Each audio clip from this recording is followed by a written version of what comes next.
Hello, welcome to Local Edition. I'm Leslie Layton. There's a lot going on in the city of Tustin. Everywhere you look now, there is new development, and you might be thinking, what is that? What's going on? Well, I have the guy here, the mayor of Tustin, John Nielsen, to tell us all about it. Welcome.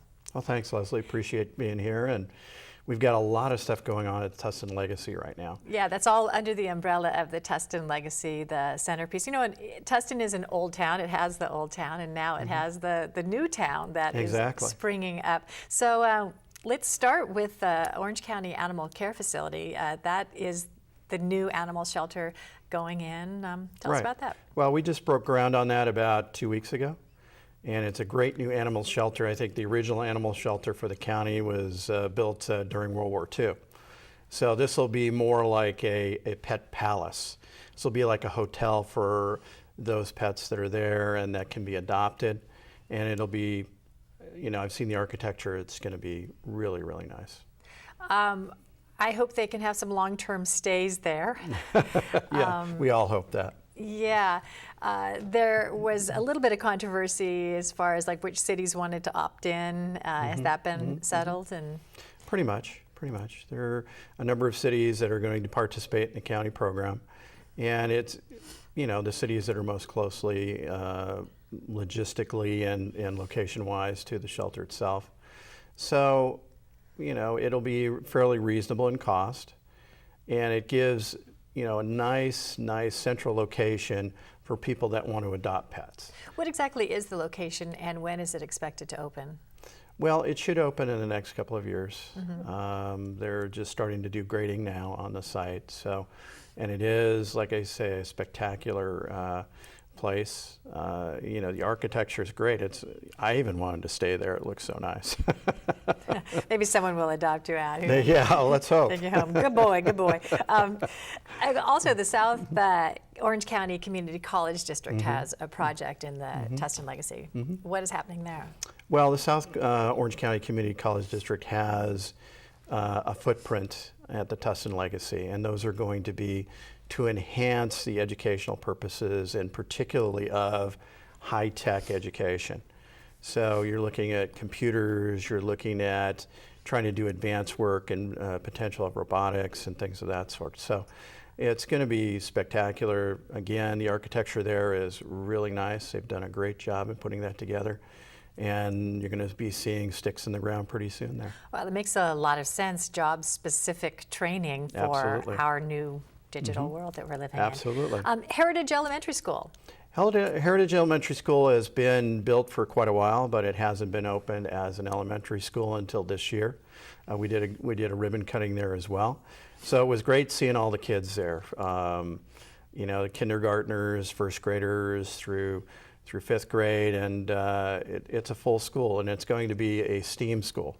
So all of that going through there, and all of the residents at Columbus Square and other areas in the Legacy now have an elementary school to attend, which is great. Another development, Flight at Tustin Legacy, creative office complex. Right. It's a new style office complex, very open, very tech-oriented, to attract those that are companies that are high-tech, computer-based, and accessory-type companies, software companies. And it gives the employees a chance to not feel closed in a cubicle or closed in an office. It's very open.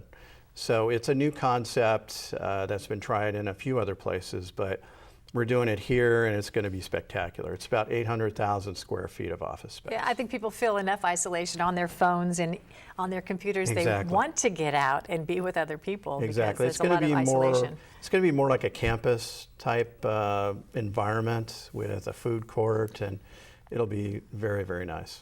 And then there's the Tustin Legacy Linear Park.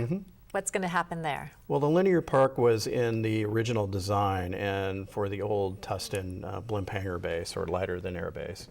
And it goes diagonally from the corner of Red Hill and Barranca to the corner of Edinger and Jamboree. So it goes through diagonally across the whole development. And so we started doing that. We've broken ground on the Red Hill and Barranca corner. It's a 26-acre park to start the process. And as well, you're going to have some retail and medical office buildings out there?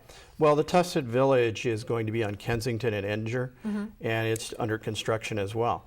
We're going to have a Super Stater Brothers there, along with Hogue Emergency Care and medical offices, along with some ancillary type retail uses like CVS and one of my favorite, Dunkin' Donuts. You know, with a mature city like Tustin, you don't think that there is room for such a progressive development and innovation. So it'll be fun to see it all reveal itself as it does. Well, it'll be a good mix. You know, Tustin has a strong military past, and as a tribute to the Marines, you have adopted a couple squadrons from Camp Pendleton. Tell us about that. Well, we started a veterans committee through the city about a year ago. And because of our ties to the military and being a city where we had a Marine base for many, many years. And so we have a lot of retired military from that base that live in town still. So we thought it was appropriate to not only honor our military, but also try and support them where we can. And that's where the adoption of the two squadrons came into effect. So tell us about the two squadrons. Well, we have Squadron 364, the Purple Foxes, which is basically a support squadron. It's what's called a tilt rotor squadron, which is the Ospreys, for those in the audience that are familiar with aircraft. And they provide support services to combat troops, and they have a rich history going all the way back to our base in Tustin. One of the things we wanted to do is have some linkage between our military base and the squadrons we adopted. As an adopted squadron, what kinds of things is the Tustin city going to do for these squadrons? Well, right now we really want to support the families, and it's very tough on the military families when the troops deploy, and you know the families are at home. So we want to be a support device for them. Right now, as a matter of fact, we're doing a grocery store card drive where we can provide grocery store cards for the wives and families that are here while one of the squadrons is deployed, in order to have a great Thanksgiving this Thanksgiving. And we've raised about $5,800 so far for that. But other things as well, you know, support the families when there's a baby shower, support the families when there's a wedding shower, go in and just be moral support, provide care packages for the troops when they're out and overseas. So keeping that connection to the military past, not the only visible reminder, the big Tustin blimp hangers. In another generation, the kids will have very little awareness of helicopters taking off and landing and an actual functioning military base right there in Tustin. Absolutely, and that's another reason we really wanted the tie-in for the helicopter squadrons. The other squadron we adopted was Squadron 267, which is a light attack military helicopter squadron, and right now they're the ones that are deploying to the Philippines. So we'll be supporting their families while they're gone. All right. John Nielsen, Mayor of Tustin, we appreciate you being here today to share what's going on there. Oh, thank you very much for having me. And thank you for joining us. I'm Leslie Layton.